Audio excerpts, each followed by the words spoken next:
Boa noite a todos. Quando a gente estuda o livro dos Espíritos... todos me ouvindo bem? Agora os encarnados, todos ouvindo bem? Okay. Presumo que sim. Quando nós estudamos o livro dos Espíritos, vamos tentar imaginar um gráfico. O livro dos Espíritos ele é dividido em 4 partes. Na primeira e na segunda parte, a gente vem num crescendo. Então, na primeira parte, se estuda as leis gerais. Então, se fala de Deus, dos espíritos. Na segunda parte, vai se falar da vida espiritual. Então, nós vamos entender a nossa relação enquanto seres imortais e a dinâmica que envolve nós, enquanto pessoas que somos espíritos encarnados, com também os outros espíritos que estão desencarnados. Em bom português, gente que já morreu. O físico, o corpo biológico está no cemitério. Mas a individualidade, o psique dessa pessoa, continua. Porque o corpo é um estado, mas não é a essência. Estado muda. Hoje está bom, amanhã está ruim, hoje tem, amanhã não tem. Hoje está amargo, amanhã está doce. Isso é mudança de estado. Hoje nós estamos encarnados, amanhã nós estaremos desencarnados e vice-versa. Mas o ápice desse estudo é quando chega exatamente na parte que nós vamos falar da introdução hoje, que se chama das leis morais. Porque toda a revelação espírita, ela tem um propósito. A revelação espírita, ela é mostrada para quem ainda está na carne, para que nós, estando no mundo, não é uma coisa fácil estar no mundo. O espírito, ele fica preso em um corpo. Quando você é espírito, você não está preso. Você não tem uma limitação. Quando você encarna, você tem uma limitação. Por exemplo, você só vê pelos olhos. Você é totalmente dependente dos seus olhos, de toda a relação neural entre o olho e o cérebro para você enxergar. Se der algum problema, você está cego. O espírito ele não enxerga pelos olhos. Porque a faculdade de ver não está circunscrita a um órgão. Porque a faculdade de ver é própria do ente, do ser. A faculdade de ouvir, a faculdade de sentir o cheiro, o olfato. O espírito ele é sensível na sua totalidade. Claro que quanto mais atrasado o espírito, mais perto do nosso dia a dia, da Terra, mais ele vai ter a impressão de que ele enxerga com os olhos, de que ele respira pelo nariz e pela boca, de que ele anda com os pés. Mas quanto mais elevado, menos materializado, ele não precisa de nada disso. O desejo, o pensamento, a vontade são os braços, as pernas, os olhos, os ouvidos do espírito. Agora, quando ele tem que ser envasado, engarrafado num corpo, limitou. E limitou bem. Porque você vai ter a limitação da sua estatura, a limitação da sua genética, a limitação social, cultural, o meio onde você está inserido, a influência da sua família, você já não é mais livre como era enquanto espírito. A gente fica tateando em relação às coisas espirituais, a tal ponto da gente olhar no espelho e achar que nós somos o reflexo daquele espelho. Quando nós nos olhamos no espelho, quando nós olhamos uma foto, nós nos identificamos. Olha, sou eu. Porque a gente está na matéria. E aqui, isso daqui é uma representação, mas não é você. Quando nós falamos assim, porque o espírito de Emmanuel, olha que tem um erro básico aí. Você tem o Espírito e tem o de Emmanuel. Parece que é um outro Espírito. Na verdade, não é o Espírito de André Luiz, o Espírito de Joana de Ângeles. Porque não é de ninguém. O Espírito é Ele. Então é o Espírito Emmanuel, o Espírito André Luiz, o Espírito Bezerra de Menezes. Só para diferenciar, que não é o Bezerra de Menezes, deputado federal, médico, que faleceu em 1900, no finalzinho do século XIX, começo do século XXI. É para dizer que agora a gente está falando do desencarnado Bezerra de Menezes. Nós olhamos a foto e falamos assim, puxa, sou eu. A foto é exatamente o que ela é, um instantâneo de um momento. O teu corpo, que vai te acompanhar toda a encarnação, ele é um instantâneo desse teu momento. Nós já tivemos vários corpos, nós já tivemos várias situações sociais, nós já mudamos de gênero, masculino, feminino, nós já falecemos criança, velhos, já fomos solteiros, casados, boa parte de nós já foi sacerdote, celibatário, ou pelo menos em tese, celibatário, são instantâneos. Mas nós somos espíritos imortais. Mas como a gente perde essa referência, a gente começa a se pautar pela matéria. Então, se pautar pela matéria, por exemplo, o que é uma pessoa bem-sucedida? Nós estamos na matéria. Então, a nossa análise de sucesso vai ser quantos bens materiais essa pessoa tem. O que é uma família feliz? Bom, nós estamos na matéria. Vamos pegar um índice de felicidade material. Quando nós pensamos em termos de espiritualidade, todos esses critérios, esse checklist, ele simplesmente desaparece. Porque não serve para o espírito. O que é o amor? O que é a felicidade? O que é paz? O que é saúde? Do ponto de vista espiritual, a pessoa pode estar com um corpo deformado, pode ter limitações graves e ser um espírito saudável. E o inverso também é verdadeiro. Aí é que vem a pedra de toque do Espiritismo. Pedra de toque é uma pedra que mostra o valor de um metal. Se aquele metal é puro ou não é. O Espiritismo é a pedra de toque da nossa condição espiritual. Então o Espiritismo, ele vem dizer o seguinte: entenda, você é espírito preso num corpo de carne. Uma hora você vai estar livre. E aí você pode estar preso aos teus vícios, aos teus condicionamentos, às tuas mágoas, às tuas tristezas. Vai ser um outro tipo de prisão. Ou você pode estar livre, consciência tranquila, olhar para frente, uma vida realizada espiritualmente falando. Eles vêm nos mostrar exatamente isso. Tenta pensar como espírito, não tenta pensar como matéria, porque a matéria é transitória, a matéria passa. A gente fica velho, a gente engorda, a gente perde cabelo, perde dente, cresce unha. A matéria se transforma. O espírito é a sua verdadeira natureza. A partir daí, todo discurso espírita é um discurso voltado para a nossa verdadeira natureza. Espíritos.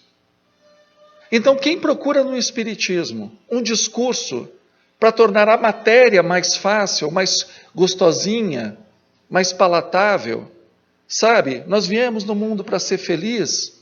De que felicidade a gente está falando? É ser bonito, fazer selfie, passar em concurso público, ser um empreendedor de sucesso, bem casado. O que é sucesso? O que é felicidade? O discurso espírita é a felicidade do espírito, que às vezes é exatamente a restrição dos prazeres da carne.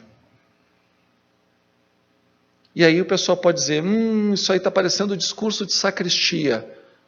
Está tendo aí uma contraposição, carne e espírito. Não tem contraposição. A carne é um instrumento do espírito. Ok. É bom a carne estar bem para que o espírito tenha paz para progredir. Ok. De barriga vazia, com dente doente, o dente doendo, é difícil de você fazer meditação e oração. É difícil você com gripe, né? Você pegar com uma gripe forte, você pensar em elevação espiritual. Então é bom que o corpo esteja bem. É bom que o corpo seja bem tratado. O problema é quando nós só giramos em torno do corpo. Nós só giramos em torno do trabalho. Nós só giramos em torno da conta bancária. Aí a gente está contra a nossa natureza. Hoje as pessoas querem botar para o cantinho, para debaixo do tapete, duas palavras: natural e normal. Tudo é normal, tudo é natural. É a mesma coisa que você dizer que não tem nada natural e nada normal. Normal é norma. A norma é decidida pela coletividade. O que a maioria achar normal é normal. O que não quer dizer que é bom ou que é ruim. Simplesmente a maioria decidiu que aquilo é normal. Por exemplo, na Roma Antiga, era normal um pai poder matar um filho, sem prestar conta para ninguém, porque ele tinha o pátrio poder. Era o normal. Isso era bom? Não era. Você podia crucificar uma pessoa porque ela reclamava dos impostos do Império Romano. Isso era normal, mas não era bom. Nem tudo que é normal é bom. Agora, tem uma coisa que se chama natural. Natural não é algo que as pessoas se reúnem e decidem o que é natural e o que não é natural. Natural é o que está debaixo das leis da natureza.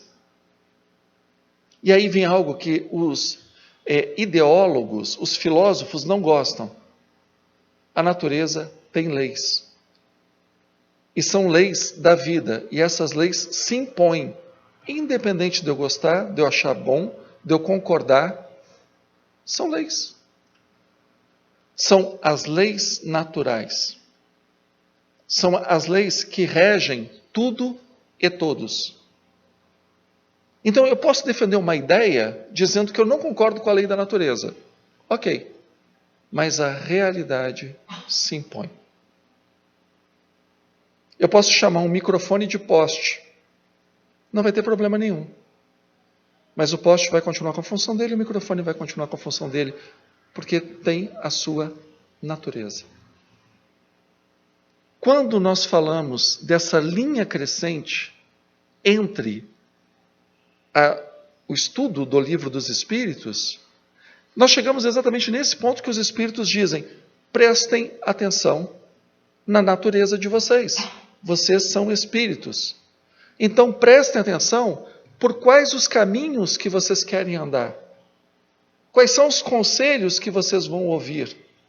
Quais são os critérios de certo e errado que vocês vão adotar? Porque o bem e o mal, que vai ser matéria da próxima quarta-feira, eles não são relativos. Por um motivo muito simples. Só tem um jeito do bem e mal ser relativo. É quando você diz que Deus não existe. Aí o ser humano define o que é bem e o que é mal. Ok, mas se Deus existe, aí nós vamos ter um problema. Deus define o que é bem e é mal, não seres humanos. Deus define o que é natural e o que não é natural. O que funciona, o que não funciona. O que é bom e o que é ruim. Não é o filósofo, não é o teólogo, não é o ideólogo, é Deus. Bom, e aí a gente tem que entender. Deus, primeiro vamos pegar a natureza de Deus. Deus, ele é o Criador incriado. Se nós pensarmos em infinito, não tem começo, não tem fim, Deus criou o infinito. Se nós pensarmos em eternidade, também não, temporalmente falando, não teve começo, não tem fim, Deus já existia antes da eternidade, o que é um paradoxo na nossa cabeça. Então é uma coisa que a gente tem que entender: Deus é Deus. Nós somos humanos, nós nunca vamos conseguir entender a cabeça de Deus.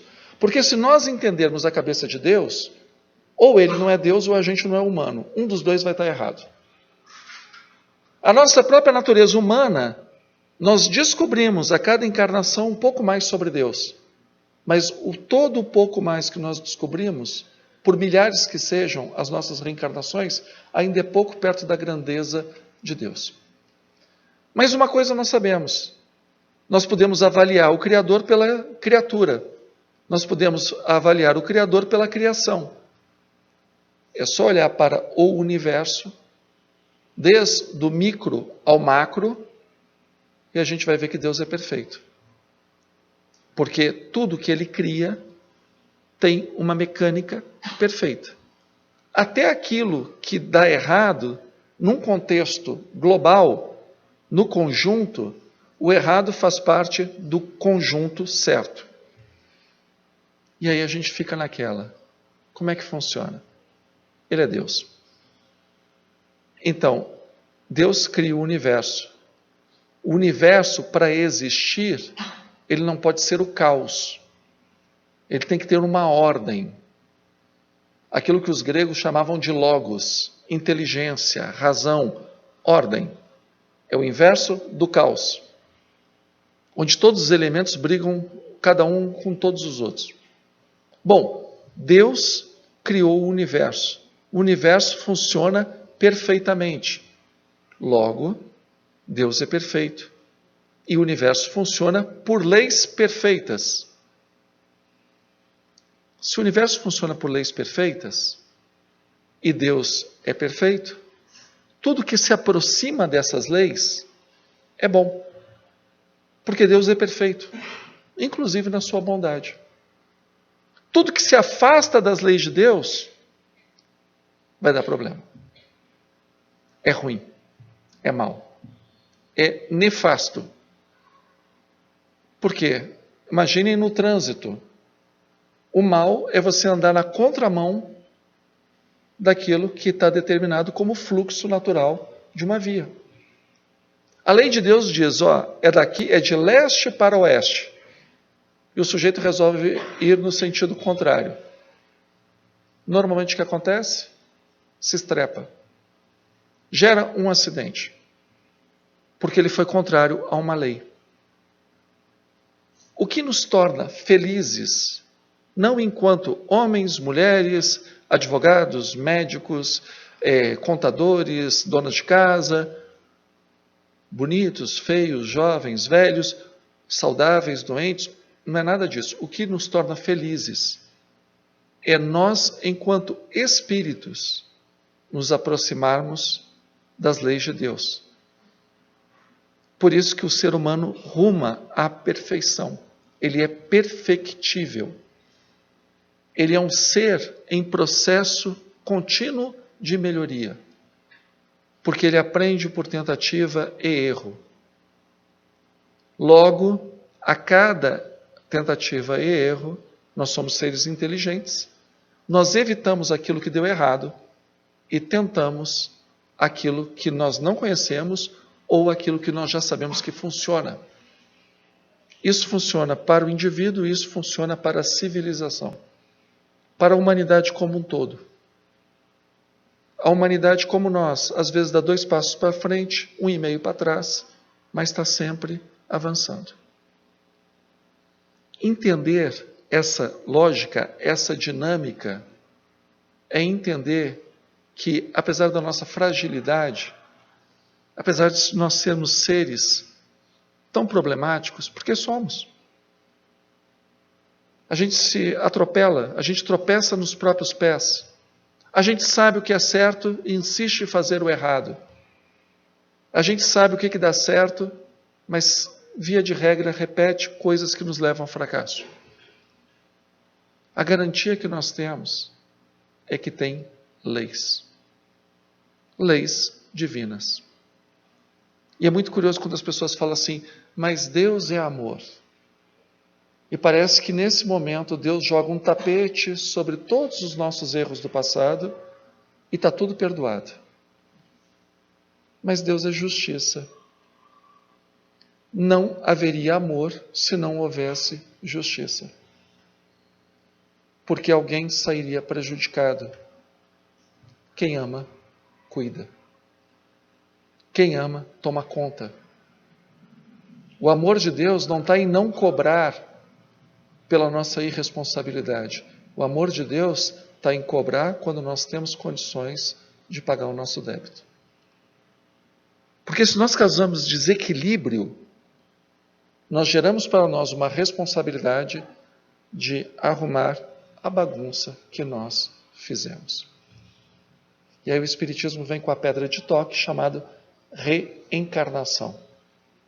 É o processo de arrumar a bagunça que nós fizemos.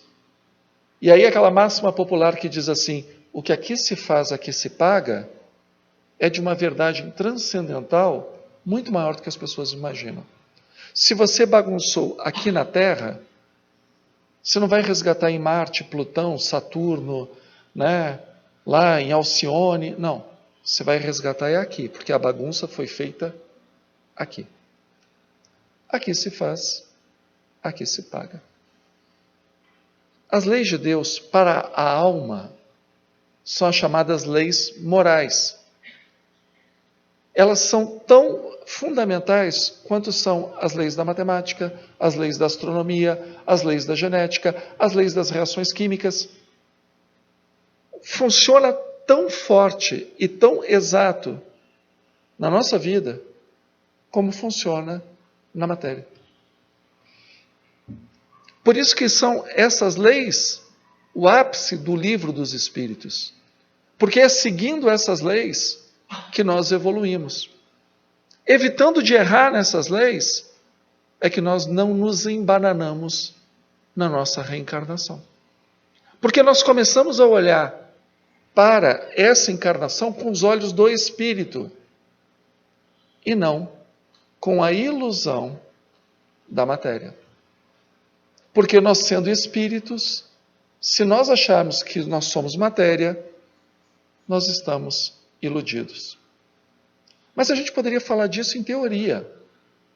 Falar disso como algo bonito, mas onde estão as provas? Aí vem um lado que o Espiritismo acrescentou em toda a tradição religiosa. O lado positivo. Positivo não é dizer, vai que vai dar certo. Não é essa a ideia. Positivo é, pode ser provado. Não é subjetivo. Que pode ser imaginado, pode ser argumentado. O positivo é, você tem condições de provar. E o Espiritismo veio, em meados do século XIX, e nos acompanha até hoje, exatamente com essa proposta. Nós podemos provar que isso não é um discurso bonito. E aonde nós vemos a prova disso? Na manifestação dos Espíritos, nas mais diversas manifestações dos Espíritos. Então o Espiritismo, ele, por exemplo, o Evangelho de Jesus, nos traz máximas maravilhosas, mas elas não são prováveis. Ama a teu próximo. Por quê? Por que eu sou obrigado a amar o meu próximo? Ah, porque Jesus falou. Tá, mas eu não quero. E aí? Sei lá. Alguém pegou e a assinatura dele registrada em cartório? Como é que eu vou saber que ele falou isso mesmo?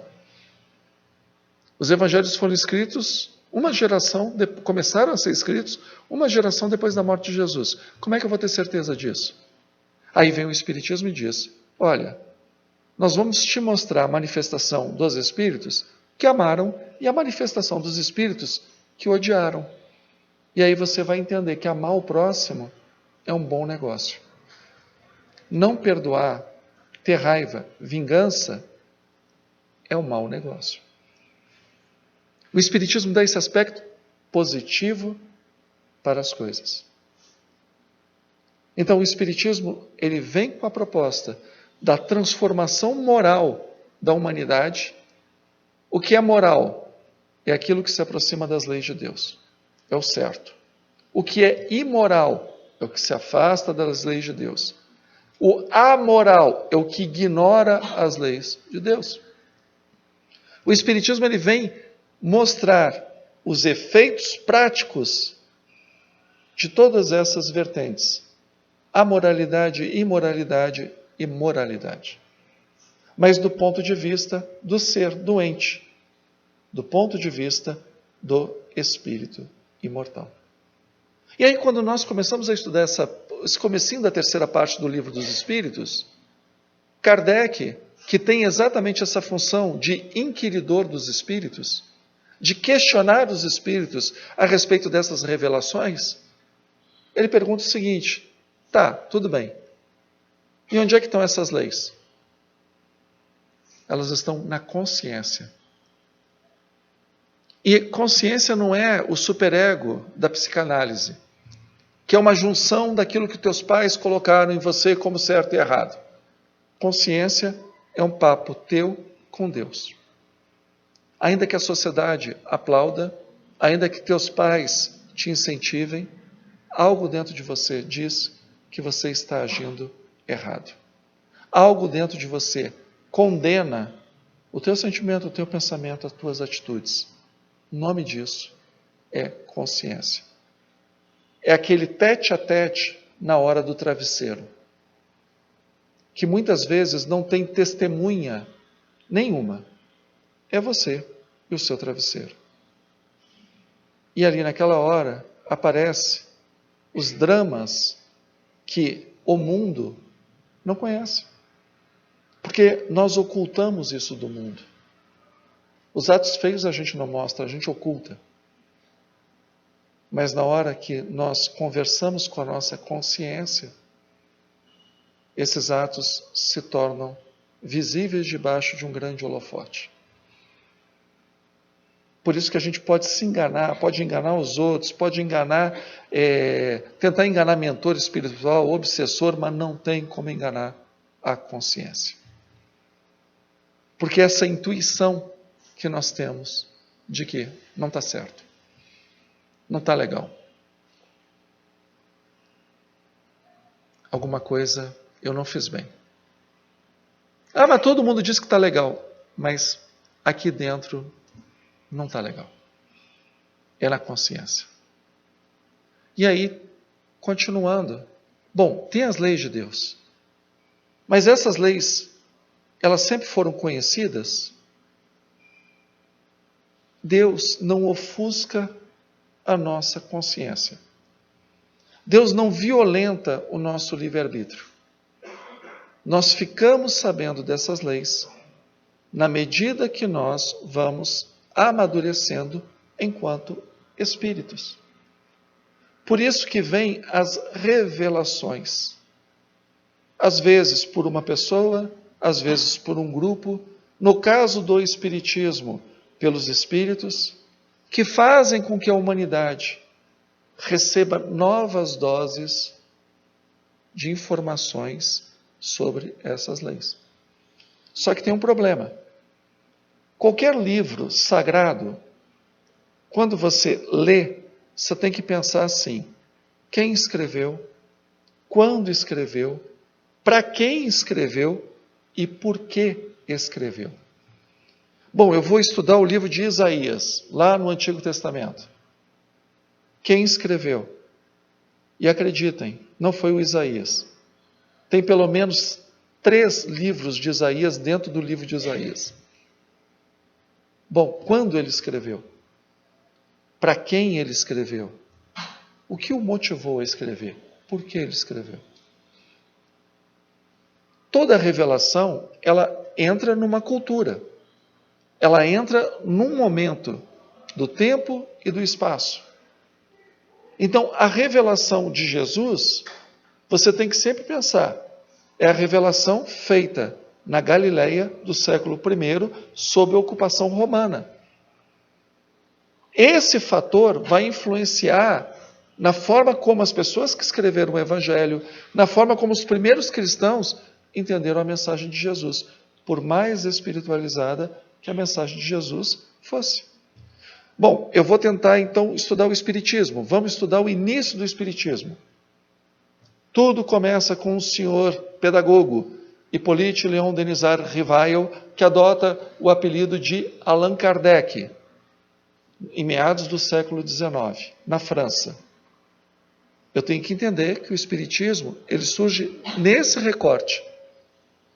E é dentro desse recorte, pedagogo francês, século XIX, é que eu vou ter que entender a mensagem espiritual, para tirá-la do seu conteúdo, espaço-tempo, e pegar o seu lado imortal.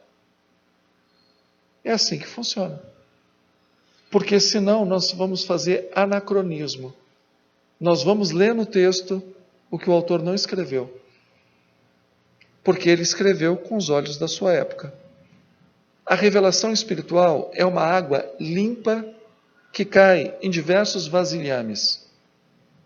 Quando ela cai no vasilhame, ela vai assumir o formato daquela garrafa, daquele copo, daquela ânfora, e também, se tiver alguma contaminação naquele copo, naquele vaso, naquela garrafa, vai contaminar também.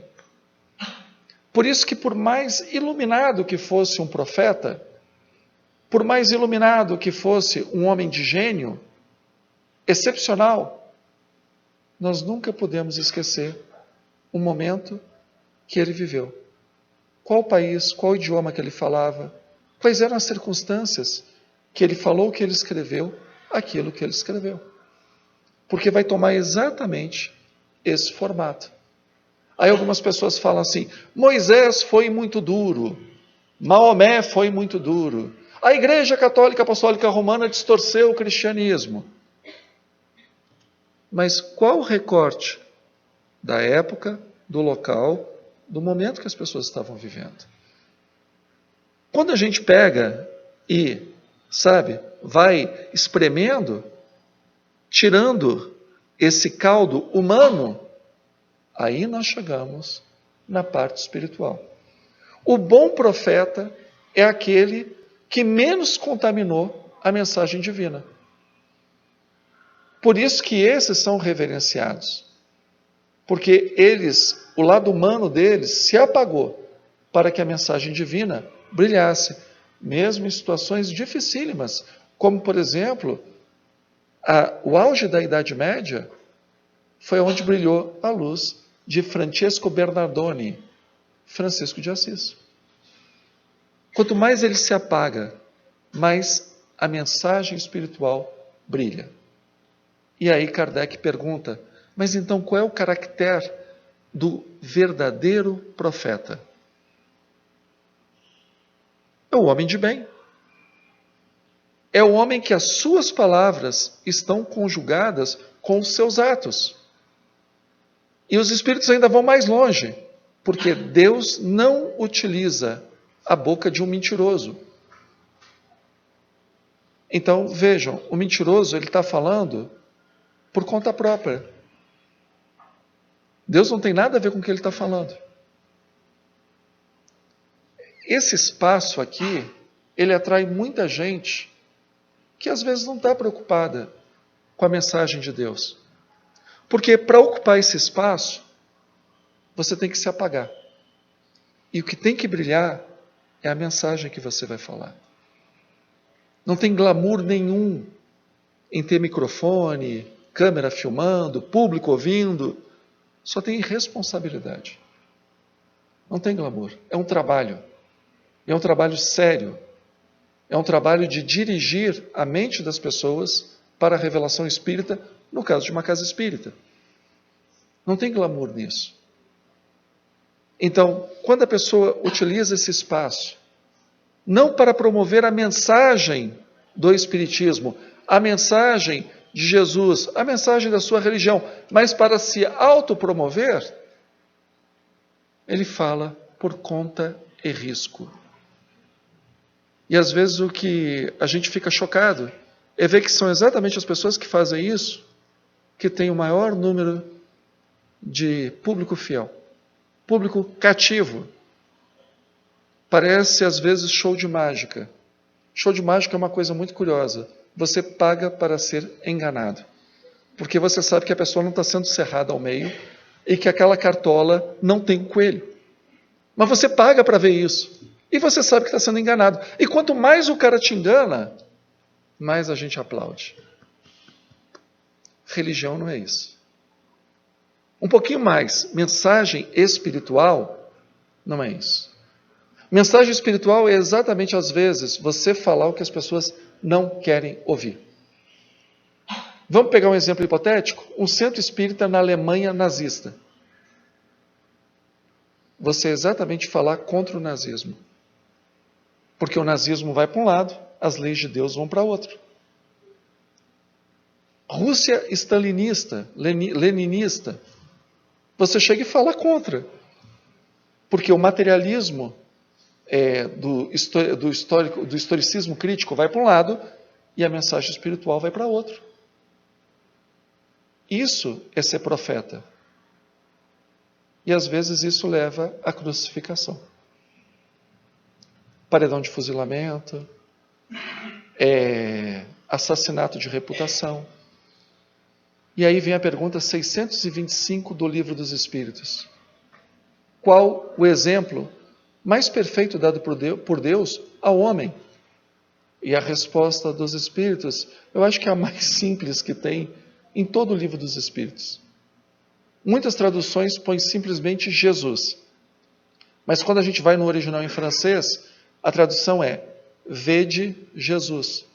Em outras palavras, toma Jesus como exemplo. E fica fácil de entender por que Jesus foi o melhor profeta de Deus. Porque ele parou numa cruz.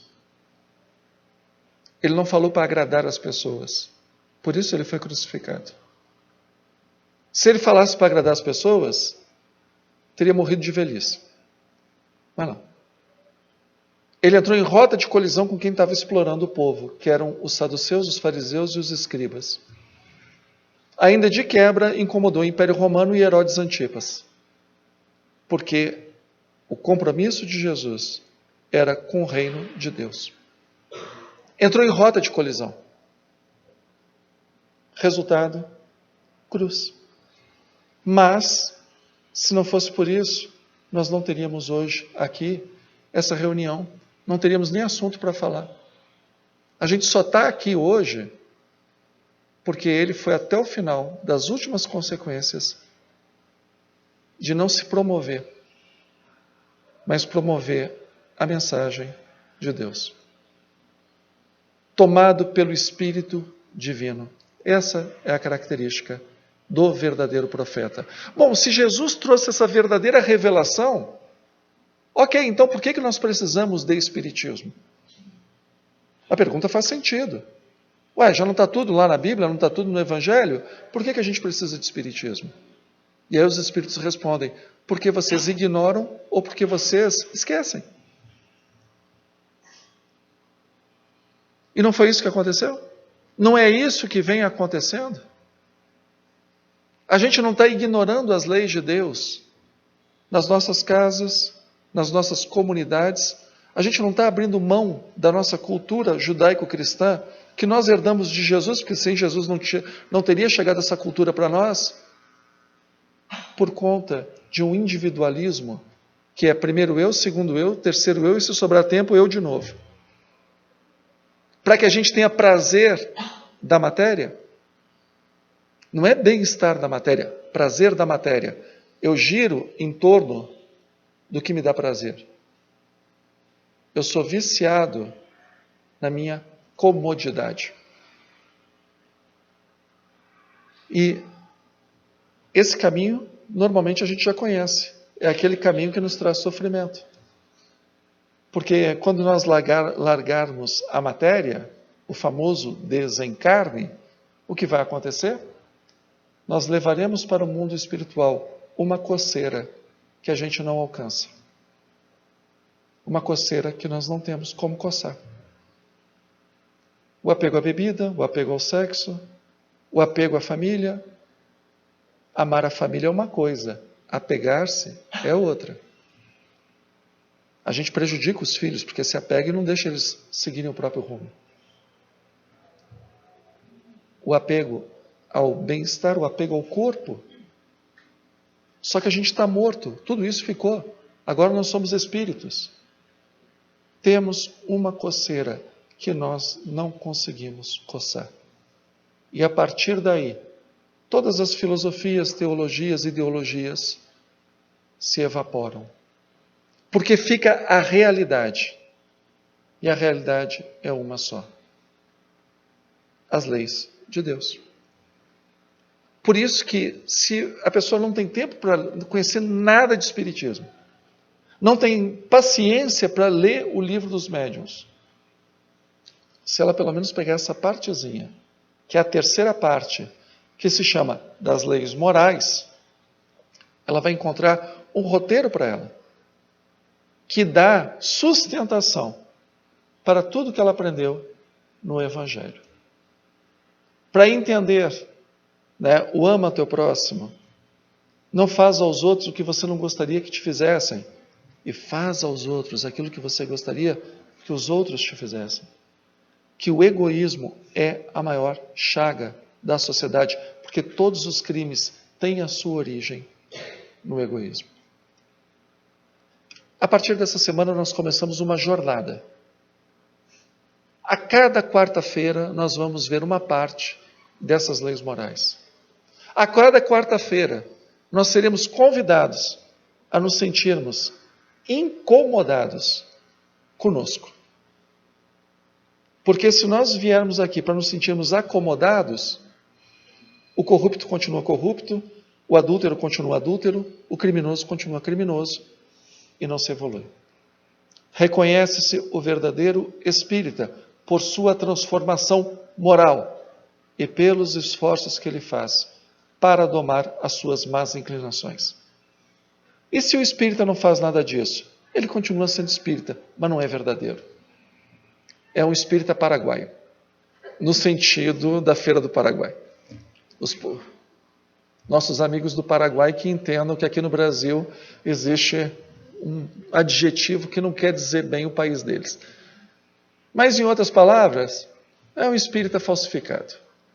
Porque tem bom espírita, mas tem mau espírita, e nem por isso deixa de ser espírita. Tem bom católico, tem mau católico, nem por isso deixa de ser católico. A questão é, o que nós vamos fazer com esse conhecimento? Porque esse conhecimento é da nossa natureza. Se nós negarmos a nossa natureza, nós negamos quem nós somos. Negando quem nós somos é o caminho do desastre. Por isso que nós reencarnamos, desencarnamos, porque esquecemos que, antes de tudo, somos espíritos. O espiritismo fala para os espíritos. O espiritismo não fala como ganhar na Mega Sena. Não fala como desencalhar. O espiritismo fala para os espíritos. E é para os espíritos, encarnados e desencarnados, que nós temos que pensar, porque é aí que está a nossa aposta. É na imortalidade. Porque tudo isso aqui passa. Daqui a alguns séculos, não vai ter esses bancos, teto, parede, não vai ter nada. Mas nós vamos permanecer. Nós continuaremos. Por isso que é importante a gente nunca esquecer quem nós somos. Porque sem saber quem nós somos, pouco provável é que nós vamos saber para onde nós vamos. E por falar em ir, me despeço de vocês. Sugiro, leiam o Livro dos Espíritos, a terceira parte das leis morais. A próxima quarta-feira vai ser sobre um tema fantástico, o bem e o mal.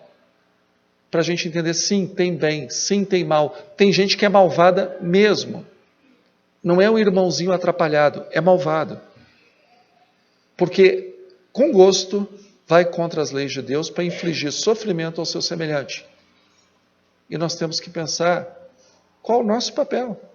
Porque, sendo o ser humano um ser gregário, que precisa conviver em coletividade, toda vez que eu prejudico o meu próximo, a sociedade como um todo, o tecido social, se rompe. E dá um trabalho para costurar de novo. Então, meus amigos, boa reflexão para todos, bom estudo para todos, e que todas as quartas-feiras, se não puderem estar presentes, dê uma olhadinha no site da comunhão, porque com certeza os outros colegas que vão abordar os temas vocês vão ver que vão ter muito a acrescentar. Uma boa noite a todos, bom retorno para suas casas.